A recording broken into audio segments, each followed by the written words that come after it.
It's David Spears coming up at 9 o'clock on Eastern Standard Time. Well, we have had the first 2 weeks of a new term of Parliament, and the coalition has sided with the government on some major pieces of legislation. And all this comes as the political discussion continues on the recognition of a Palestinian statehood. But in the meantime, there's been concerning data about closing the GAP targets, as well as the GARMA festival gets underway, and the federal opposition is conducting its own tour of Indigenous communities elsewhere. Joining us now is the Leader of the Opposition, Sussan Ley. Good morning to you. Thank you very much for your time. Good morning, Tom, and to your viewers. Can I just start, before we discuss those issues I just mentioned there, can I begin by asking you about formal recognition of Palestinian statehood? The Prime Minister wants certain objectives met before Australia goes down that path. Just for clarity, what's the opposition stance on this? We need peace first. Everyone wants to see this war end, Tom.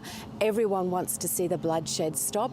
Everyone wants to see critical food aid get to Gazans who desperately need it, and I'm pleased to see that that's happening. But this is critical. The war could end tomorrow if Hamas surrenders and releases the hostages. You have terrorists in charge of the Gaza Strip, cruel to their own people, arguably holding their own people hostage by, in some measure, holding up that flow of food aid, but more importantly, holding these hostages still. So we want to see the terrorists surrender. We want to see the war end and the bloodshed stop. That is a precondition for the next step and the next discussions. So, I mean, you've been quoted in the past supporting Palestinian statehood, though. Just to clarify, what is your overall position on this, regardless of when it might happen? It's exactly what I just told you, and I remain a friend of the Palestinian people, and I feel their sense of despair because this leadership, if that's what you can call it, Hamas, is holding them hostage, not respecting their wishes and their needs, but instead carrying on in a way that cripples their future. So let's remember, Gazans need to be fed, the war needs to end, and most important, the hostages need to be released. We cannot forget them and the suffering that they too are surely experiencing. Before we move on then, do you support the protest action, particularly happening in Sydney today? Now it has been given the green light by the Supreme Court.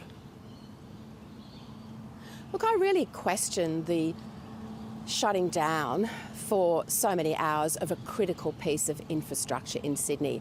We're seeing protests now regularly. Is this going to happen on an ongoing basis?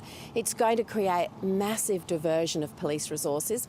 What are they not going to be able to do because they are dealing with this? The language of the people running this protest doesn't sound peaceful to me. And protests, of course, can happen in Australia. I respect the right of free speech and protest. But this is taking it to another level, shutting down a major arterial route, the Sydney Harbour Bridge. The protest could happen elsewhere. And I also note the response of law enforcement, quite concerned about what they will have to do in response to this.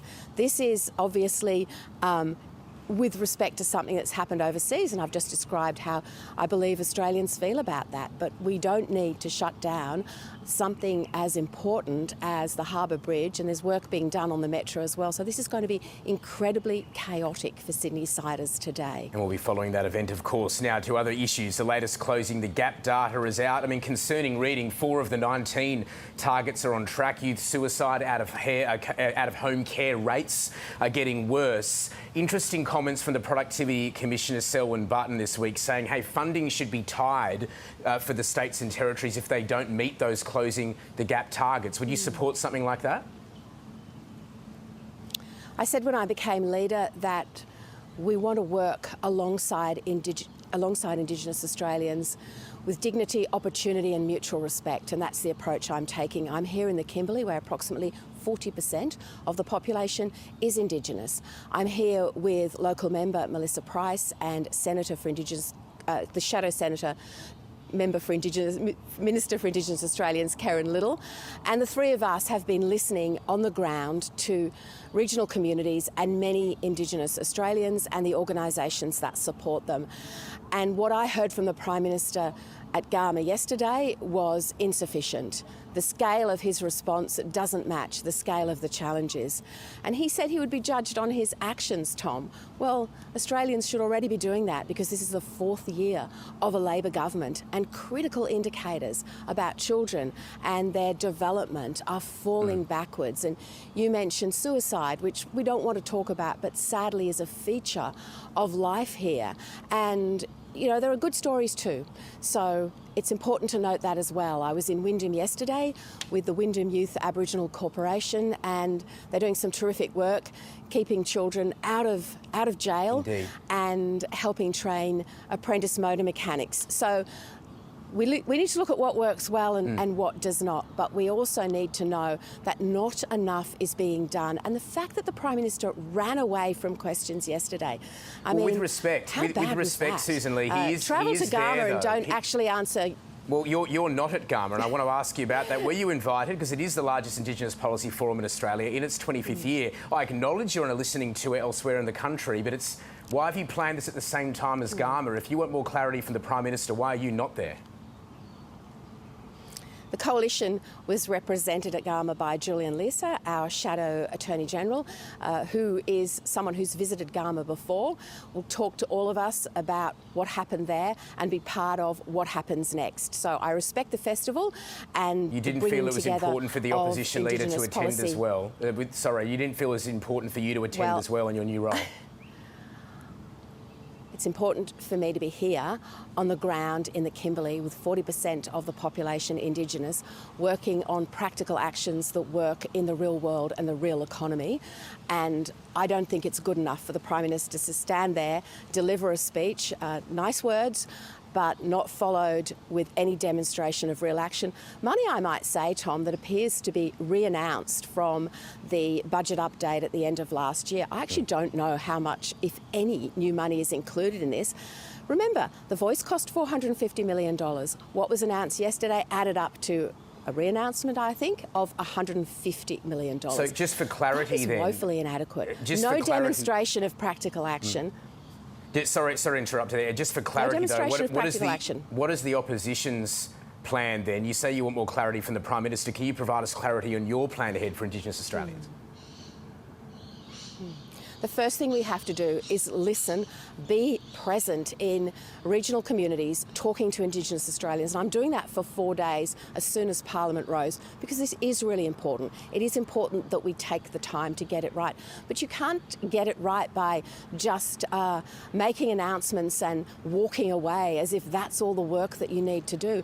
This is complex. I've visited Indigenous communities across Australia as Health Minister and Environment Minister over many years, and I know the complexities firsthand. And I've met people that I've met before, and I've heard sadly that things have not improved in years and years. So dignity, opportunity, mutual respect means sitting down with Indigenous Australians where they are and developing the next steps carefully in consultation and collaboration with them. Pleasure having you on the program, Sussan Ley. Thank you very much for joining us. Thank you. That is the federal leader of the opposition, Sussan Ley, there. That's right. Well, she's in Kununurra at the moment. We want to now cross to the NT, where Dan Borscher is at the GARMA Festival in Arnhem Land there, where much of the discussion is actually being centred around trying to progress the Indigenous community. We just heard there from Sussan Ley, Dan. What did you make of her comments? She started off by saying that the Prime Minister's action to address challenges facing the Indigenous community as being insufficient. Yeah, good to be with you again. It was really interesting what the opposition leader was saying there, centering the work that she wants to do on practical action. That was the point, around holding dignity there, and about really responding to the Prime Minister, which the opposition leader said appeared to be re-announcing money yesterday around those mechanisms for native title reform, but more broadly around TAFE and some of that training as well. What was really interesting to me and what jumped out was that first question about close the gap, and you touched there on Selwyn Button, the Productivity Commissioner, who spoke right here at GARMA, really calling for the Commonwealth Government to be looking at funding mechanisms if the states and territories are not meeting the agreed targets for Close the Gap. And as you asked there, Tom, about what the opposition leader thought of that, from what I heard here, unless the line was fuzzy, I didn't hear a response from the opposition leader saying whether she backed that in. Now, this is a call that is gaining momentum. This has been made by NARJA, one of the chief Aboriginal legal organisations across the Northern Territory. There have been a number of people from organisations right here who have gathered from around the nation who are saying that that's the kind of practical action, if you will, that could create the kind of change that the opposition leader said she was speaking to. So I thought it was very interesting that the opposition leader wouldn't be drawn on that and rather went straight to the comments by the Prime Minister. I believe that referred to that speech as a nice speech. And it must be noted that there's been criticism here on the ground that the comments from the Prime Minister appeared to be a reset of sorts, that this was about drawing a line in the sand after some have told me they thought the Prime Minister and the government left the field, have been absent since that failed referendum in 2023.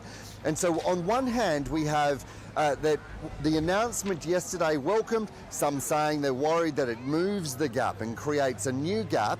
And then on the other hand, in terms of the opposition, saying that this was an important trip to go to Kununurra, Wyndham, other parts of the remote north of Western Australia to hear not only the concerns and the issues that are playing out there, but also to understand the success stories and to talk about what's happening. It can't be understated that in and amongst all of this, we have a renewed focus about the situation for young Aboriginal and Torres Strait Islander people right here in the Northern Territory. The recently elected CLP government really won on what was a landslide victory based on being tough on crime, and they've certainly been meeting that brief in their words since then. They've changed the laws around the age of criminal responsibility. In just the last couple of days, they rushed legislation through Parliament on urgency, so there wasn't the kind of scrutiny that you would have for other legislation, to reintroduce spithoods, which of course became a national issue a couple of years ago when Four Corners did an expose on that led to a royal commission and widespread recommendations for change. So what we're hearing this morning really has been that there needs to be a focus on more listening, in the words of the opposition leader, and the voices from here are speaking very loudly about the change, the reform that they say is necessary. Whether or not that plays out, well, that's a matter of the politics of all of this. Now, I might note that on the other side of politics, we've also heard from Malarndirri McCarthy, a Northern Territory Senator, the Minister for Indigenous Australians from Borroloola, not too far from where I'm standing talking to you right now. This question was put to her by my colleague Bridget Brennan, asking about what she thought about those calls from Selwyn Button, the Productivity Commissioner, around tying funding. Here's what Malarndirri McCarthy had to say. I spoke in the Senate this week about what we're trying to do at the Commonwealth level.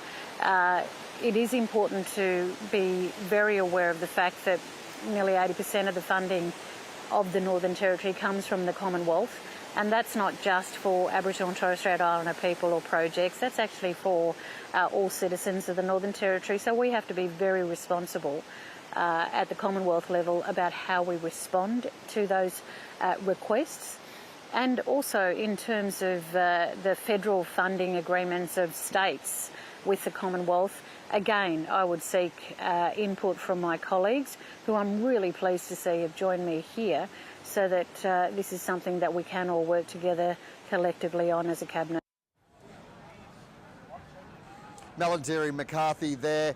The comments we've heard this morning from opposition leader Sussan Ley, the scale of the Prime Minister's response doesn't meet the scale of the challenge. I suspect there will be many here who are very keen to hear from both sides of politics about just what the response will be when Parliament returns. Dan Borscher there speaking to us from the GARMA Festival in Arnhem Land. Thank you.